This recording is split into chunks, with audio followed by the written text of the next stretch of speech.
Khi bạn mới sinh, cha mẹ không cho bạn bất cứ mê lầm nào như thói xấu, dục vọng, ích kỷ. Nhưng về sau, khi ra giữa đời, bạn mới lượm lặt đủ thứ si mê, dần dần trở thành những thói hư tật xấu, làm cho bạn không thể không thành ra người mê muội. Cái mà bạn không lượm nhặt từ bên ngoài, chính là tâm Phật bất sinh. Và ở đây không hiện hữu một si mê nào. Vì tâm Phật chiếu sáng một cách kỳ diệu, nên bạn có thể học hỏi đủ thứ, ngay cả những hành vi lầm lạc. Nhưng cũng vì nó chiếu sáng kỳ diệu, mà khi nghe điều này, bạn sẽ quyết định không si mê nữa. Từ đây trở đi sẽ chấm dứt tạo nên mê lầm, và sẽ an trú trong tâm Phật bất sinh. Cũng hệt như khi trước, bạn siêng năng tập tành thói si mê, làm cho mình trở thành mê muội thế nào. Thì bây giờ, bạn cũng sẽ áp dụng chính cái khả năng ấy để lắng nghe và chấm dứt si mê. Đấy là điều kỳ diệu về tâm Phật. Hãy lắng nghe, rồi bạn sẽ thấy sự quý báu của tâm Phật. Khi đã thấy không gì bằng cái tâm Phật quý báu này, thì dù bạn có muốn si mê trở lại cũng không thể được. Chính vì không nhận ra sự quý báu của tâm Phật, mà bạn sa vào ngã chấp tạo ra đủ thứ si mê lầm lạc làm hại mình.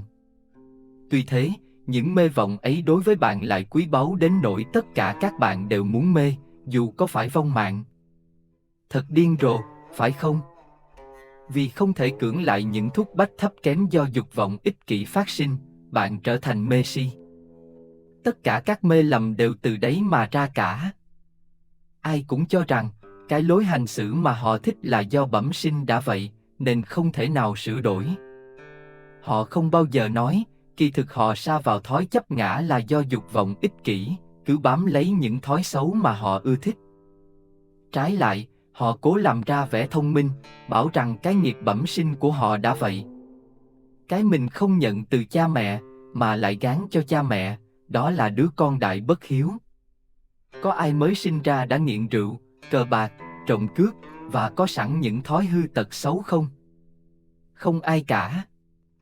Nhưng một khi bạn đã nhấm nháp hơi men, thì sẽ nhanh chóng phát triển thành thói nghiện rượu.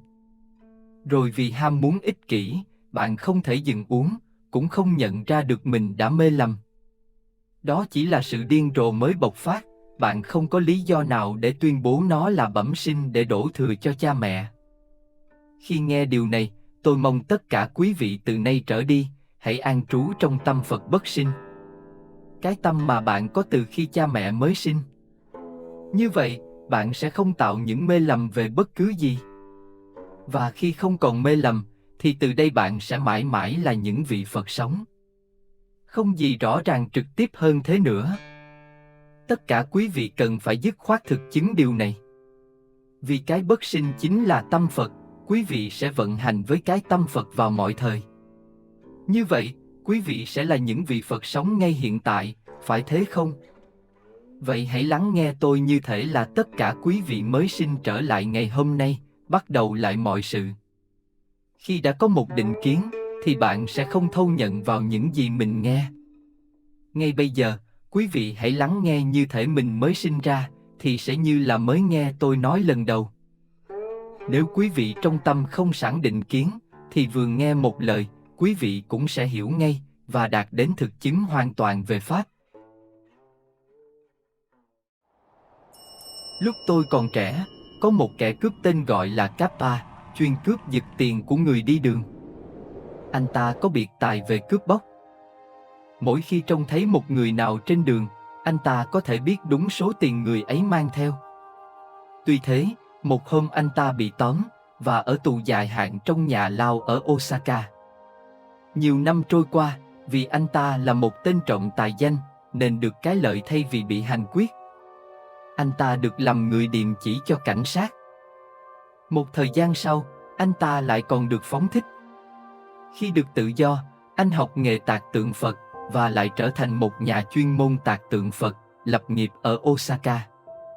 Hoàn toàn đổi bỏ tâm lý tệ ác ngày trước, anh ta chuyên chú vào việc tu hành để giải thoát. Vào những ngày cuối đời, anh chuyên thực hành pháp môn niệm Phật. Vậy, ngay một tên cướp khét tiếng như Kappa, một khi đã sửa đổi cũng thành người thánh thiện. Ở đây, Các bạn có thể tìm thấy một người nào trộm cướp bởi vì cái nghiệp của họ sâu dày và tội lỗi đã quá nặng. Trộm cướp chính là nghiệp, trộm cướp chính là tội lỗi. Nếu không có sự trộm cướp, thì cái tội và cái nghiệp trộm cướp không thể có. Bạn có trộm cướp hay không là tùy thuộc vào trạng thái tâm của bạn trong hiện tại, chứ không phải vào cái nghiệp của bạn trong quá khứ. Và điều tôi đang nói đây không chỉ liên hệ đến việc trộm cướp, mà nói chung tất cả những si mê lầm lạc đều như thế cả. Bạn có si mê hay không si mê là tùy thuộc vào trạng thái hiện tại của tâm bạn. Khi si mê thì bạn là một chúng sinh, khi không si mê thì bạn là Phật. Không có con đường tắt đặc biệt nào để thành Phật ngoài con đường này. Có phải vậy không? Thế thì mọi người hãy thực chứng điều này một cách rốt ráo.